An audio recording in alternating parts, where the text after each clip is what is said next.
Hi again, everybody, and welcome to Inside Golf. I'm Harry Donahue, and coming up on today's show, we'll take a look at two recently completed Golf Association of Philadelphia events, the BMW Amateur Championship and the Mid-Amateur Championship. Also coming up today, we'll take a look at a premier annual event on the local Philadelphia section of the PGA calendar. It was the William Hyndman III Classic, held again at Huntington Valley Country Club. So we'll have a full look at a couple of amateur events and a pro event and our teed off panel. That's the lineup for today right here on Inside Golf. The 25th season of Inside Golf is presented by Destination Montco Golf. Your next golf getaway is in Montgomery County, Pennsylvania. Visit montcogolf.com. By the First Tee Greater Philadelphia. The First Tee not only helps young men and women become better golfers, but most important, better people. Get involved. Visit firstteephiladelphia.org. By the Philadelphia Association of Golf Course Superintendents, a community of professionals enhancing the game of golf since 1925. Make sure you thank your golf course superintendent today. By Gap, celebrating 125 years of amateur golf. By Jersey Man and Philly Man magazine, a digital publication and private business network. Read the current issue free at jerseymanmagazine.com. By the Haverford Trust Company. For life's must-haves, there's Haverford. And by Inside Golf's partner since 1998, the Philadelphia PGA section, the experts in the game and business of golf. Golf is the great equalizer. For many, this journey is an escape from reality, a chance to be part of a team, a career opportunity. PGA Reach impacts lives through golf by lifting people up, giving them hope, and sending them down an alternate path that they never saw coming. With PGA Reach Philadelphia, as in life and in golf, the most important shot you take is the next one.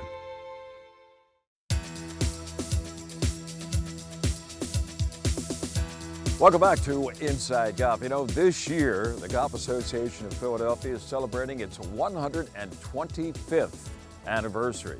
So it seemed rather appropriate that a little bit of history was made at the recently completed Gap BMW Amateur Championship.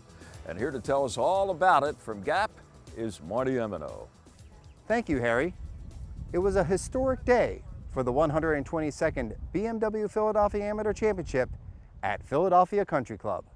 Stalwart Michael R. Brown Jr. of Lulu Country Club edged fellow clubmate Jeff Cunningham 4-3 in the 36-hole final to become only the third player to complete the Gap Grand Slam. The amateur title was the final elusive prize for Brown. He had won the Middle Amateur Championship in 2009, the Open Championship in 2010, and the Joseph H. Patterson Cup in 2018. Those events, along with the amateur, comprise the Grand Slam. It was such a long day and pars were at a premium, so every shot felt like it was just work. I'm starting to digest the fact that the guys that won this tournament before me, I'm like up alongside of them now. So, and to win the fourth is very special to me because Chris Lang and Jeff Osberg, they're two of my idols in this area. What makes the victory even more impressive is that he did so at age 49, 1 month and 29 days. The third oldest amateur champion in the event's history. I still can play the game fairly well, and I'm getting smarter as the years go by, so I have to lean on that a little bit more, but I still have a lot of belief in my game. William Hyndman III is the oldest victor at age 49 years, 6 months, and 23 days. Hyndman's 1965 win that set that standard also came here at Philadelphia Country Club. Andy Thompson, who took his second amateur title in 1998, is the second oldest at 49 years, 5 months, and 12 days. This game is so great that way that age is an asset, right? Because the lessons learned are what win you golf tournaments, and you get punished for years and years and years. Eventually you learn how to, avoid it and just play regular smart golf. You learn that you don't have to do anything outrageous to win. The 23-year-old Cunningham, a recent Drexel University graduate, already made history. He is the first African American to reach the amateur final. I'm proud that, I'm able to talk about these things because they're important, and what I would like for our GAP community to understand is, how do we make our own impact as an association in the community of Philadelphia. 125 years of 122 years of a championship, and not having somebody who resembles myself in the championship, it goes to show where our game is at right now. But I think we're in such a great position to make a difference on the golf community as a whole, that we can do some really impressive stuff. It's all about kind of stepping back, seeing how we can impact the children of Philadelphia, and diversify the game of golf and our GAP community. The title tilt was the first between clubmates since 1982. Both players showed signs of title hope jitters during the first 9. Uneven play and gusty winds resulted in some head-scratching moments. The match was tied after 9 and still that way through 12. Brown then won 3 of the final 5 holes to move 3 up with 18 holes to go. In the afternoon, Brown birdied number 1 to move 4 up before hitting the shot of the day on number 6, the lengthy par 5. He laced a 3-wood from 245 yards to 35 feet. You can guess what happened next. I'm trying to 2-putt there, which looked like it was going to be good enough, focusing on speed, and my caddy gave me a great read there. Brown was now 5 up. Cunningham, however, refused to concede. He won the next 2 holes with pars to cut his deficit to 3 down.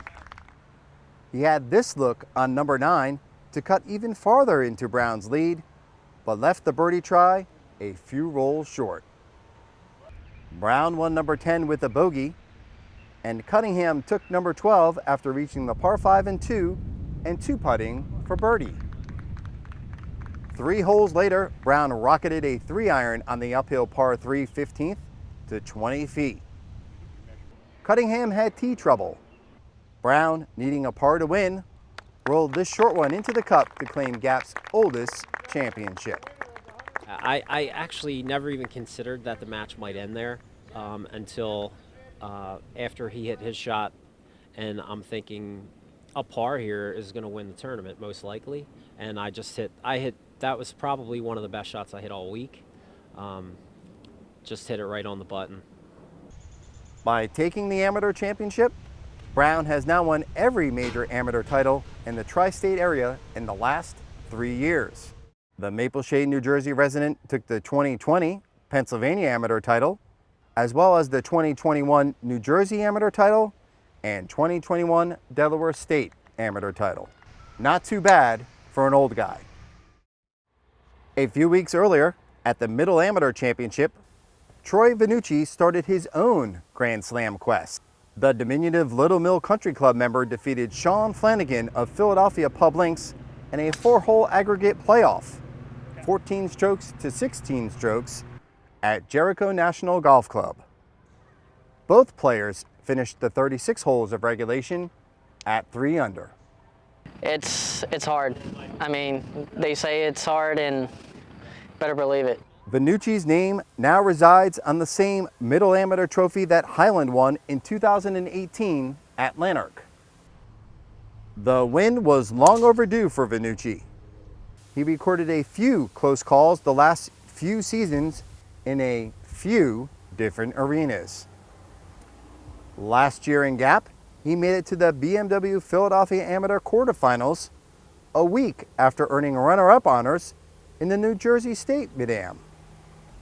Weeks later, he tied for third in the Philadelphia Open Championship at the Country Club of York, 2 shots behind the winner. In 2019, he and partner Vince Quan made national headlines with a scintillating semifinal run in the U.S. Amateur 4-ball. Once the extra holes started, victory seemed destiny for Vannucci. Vannucci went fairway and green for par on number 10, the first extra hole. Flanagan found the pond and made 6. The two competitors exchanged pars on numbers 11 and 12, the second and third extra hole, giving Vannucci an 11 to 13 stroke advantage with only number 18 to play. Both found the fairway on the final hole. Flanagan lifted a 54-degree wedge from 101 yards to 15 feet. Vannucci responded with a 60-degree wedge from 104 yards to 25 feet. Vannucci, putting uphill, tried to lag his first putt. It turned out to be his last putt as the ball tumbled into the cup. Vannucci's stats were impressive. He made only 3 bogeys in the 36 holes, all of those coming in the final round, and 2 of those the result of a 3-putt. It's surreal. I mean, my phone's going off in my pocket right now as I speak. It just hasn't stopped vibrating. No, it's a great feeling. It's so hard to win out here. The guys are so good. I play in the Florida State section, and I tell these guys down there, the Gap is hard. I mean, got some studs. I mean, it's tough to win. So I'm just glad to be on top. For Flanagan of Logan Township, New Jersey, the result was a mix of obvious disappointment and encouraging returns. After being away from the competitive game due to family and work for a decade plus, the 41-year-old Flanagan made a remarkable debut in his first Gap championship. He was the first round leader and still held the top spot with 4 holes to go before the golfing nerves imposed their will. So everybody suffers from those golfing nerves a little bit, especially around the greens, the good, the bad, and the ugly. All right, stay with us. Coming up next, a look at a Philadelphia section of the PGA. It was the William Hyndman Classic held at beautiful Huntington Valley Country Club. And a familiar name turned out to be the winner. That's next on Inside Golf. Do you think this Valley Forge vacation was your idea? We've been controlling us the whole time. This racing game is great, but nothing beats the real thing. That sloth you think I love so much gets me a free trip to the zoo. They don't know they're hungry yet, but I do. I'm starving! Charlie, Charlie! Works every time. Just wait until you see what I plan for the next trip. Visit Valley Forge, where kids make the rules. The oldest state or regional golf association in the country hits a milestone this year. Gap celebrates its 125th birthday. Celebrating amateur golf since 1897, Gap has evolved to include 300-plus member clubs, more than 90,000 individual members. It offers events for males and females of all ages and ability levels. Gap continues to uphold its mission to preserve, protect, and promote the game of golf. Happy birthday, Gap.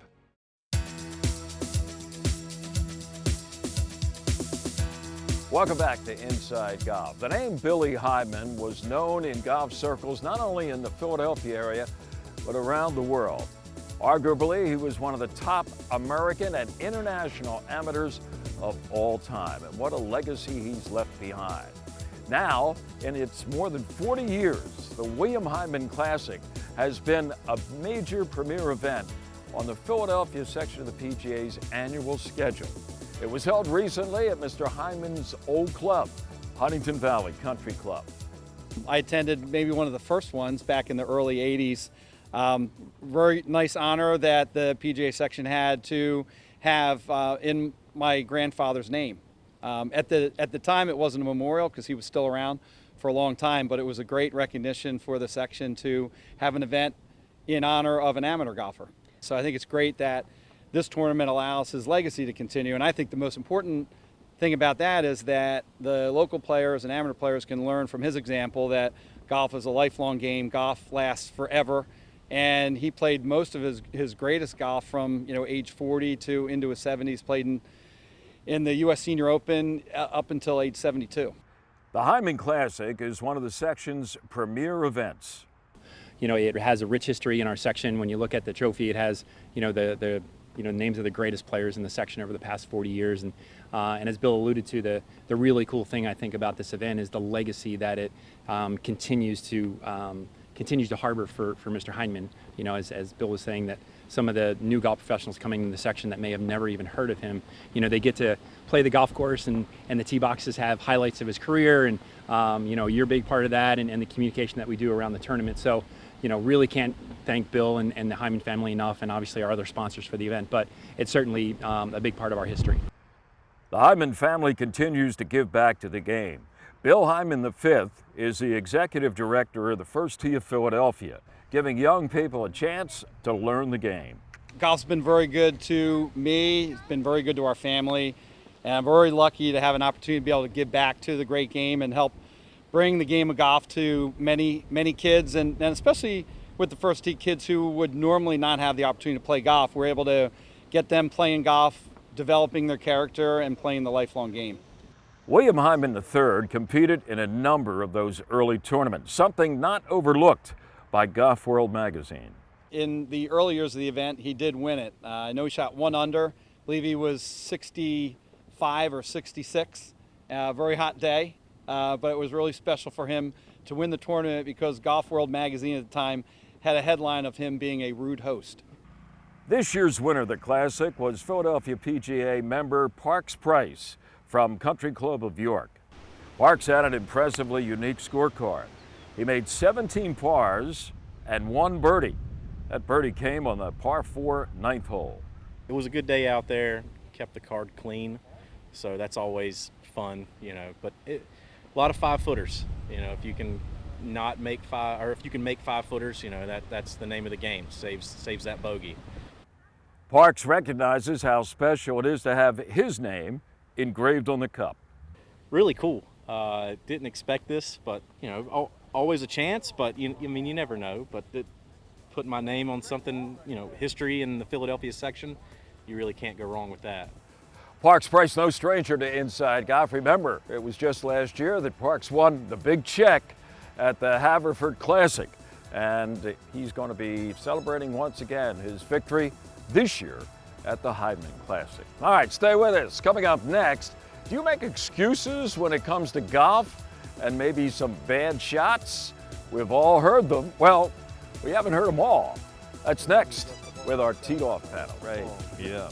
There usually were a few complaints about that. I don't know if God should have moved the sun to another position while he's trying to hit the shot.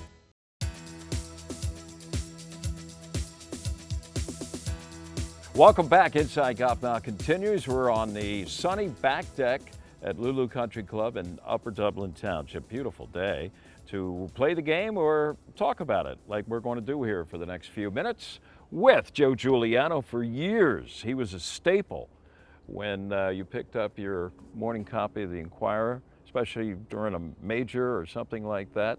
Unfortunately, though, golf doesn't seem to fit the format anymore at your former employer, the Philadelphia Inquirer, but that's okay. That's the subject of another show. Sure. Good to see you, Joe. Thank you, Harry. All right. Good to be here. And actually, this guy worked with Joe at the Inquirer, but Correct. he's also been involved with myphillygolf.com and a frequent contributor to Inside Golf, Joe Logan.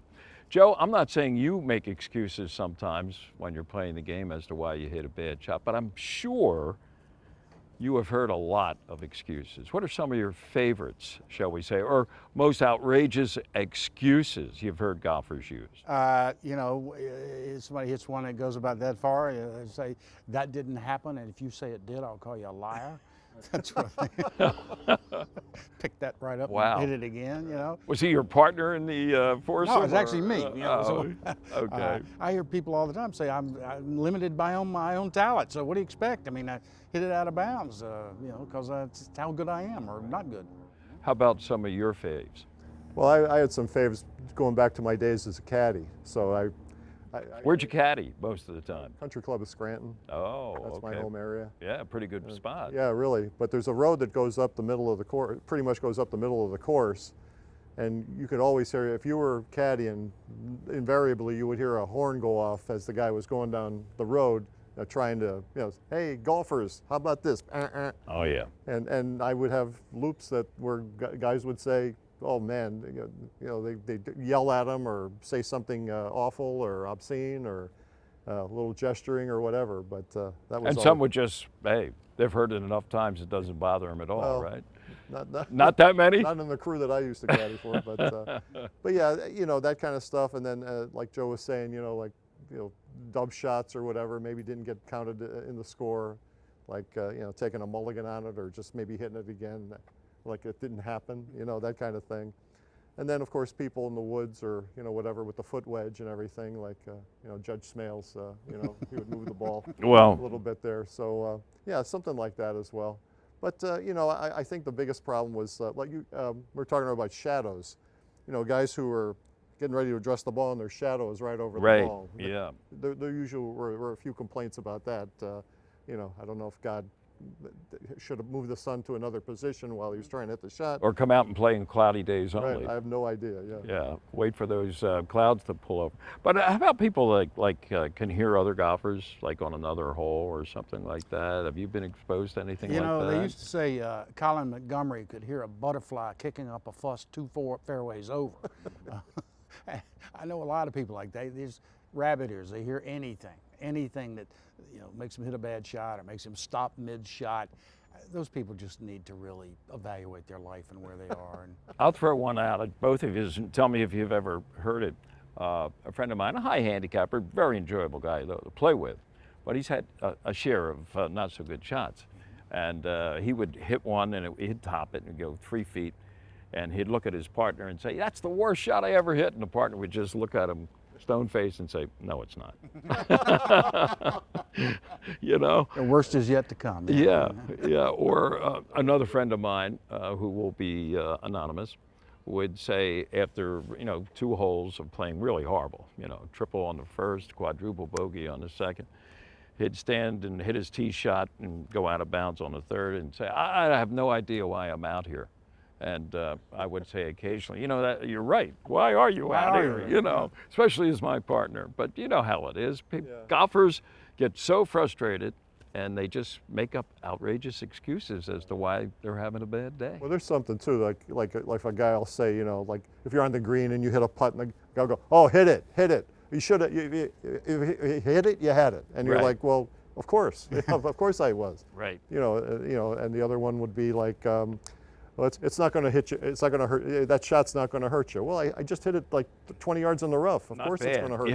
Yeah, right. Yeah, not So horrible. We used to say not horrible. Yeah. Not really good, but not totally horrible. You want to close on any other things that you can remember along these topic lines? I don't know about you, but when I play with somebody who's not very good, I just spend a lot of time staring at my feet because you don't want to say, "Whew, it's not your best work," or too much. So you just don't say anything. You just stand mute and, you know, wait for Or them to- lie and say, Or "Boy, that's a lie. great Yeah, shot." Joe has played with me, so he does a lot of staring at shoes. when Now he's you playing know with me. why he's always looking There down. you go. There you go. Gentlemen, thank you. We'll be back. More of Inside Golf coming up in a moment.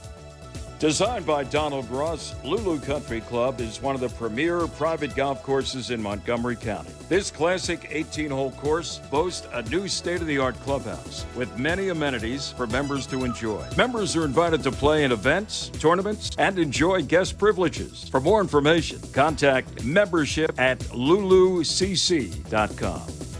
Go ahead. You can have my turn. Oh my, you have to see this. Come on, You can have this kind of summer. Guys. Or this kind of summer. This summer, the real entertainment is on the road.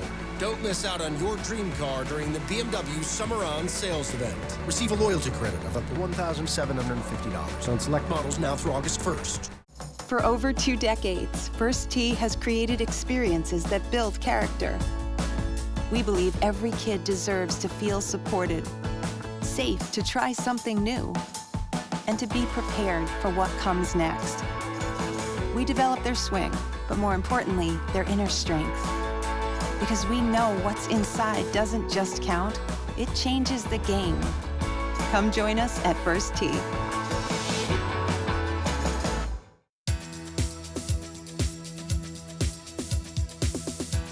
Well, that's going to do it for this week's edition of Inside Golf. Hey, coming up in the weeks ahead, I don't know if you've heard about this or not, word is getting out that in mid-August they're going to have the Lanark match. 2 amateurs against 2 professionals. All 4 of them have ties to Lanark Country Club, and what a rich history of golf they've had at Lanark. And you know what? We are going to put together a special edition, not 1 but 2, of Inside Golf to cover the Lanark March. That's coming up in August. I'm Harry Donahue, and remember, no matter how bad it's going for you out there, don't pick up and don't make any more excuses. We'll see you next time on Inside Golf. The 25th season of Inside Golf is presented by Destination Montco Golf. Your next golf getaway is in Montgomery County, Pennsylvania. Visit montcogolf.com. By the First Tee Greater Philadelphia. The First Tee not only helps young men and women become better golfers, but most important, better people. Get involved. Visit firstteephiladelphia.org. By the Philadelphia Association of Golf Course Superintendents, a community of professionals enhancing the game of golf since 1925. Make sure you thank your golf course superintendent today. By Gap, celebrating 125 years of amateur golf. By Jersey Man and Philly Man Magazine, a digital publication and private business network.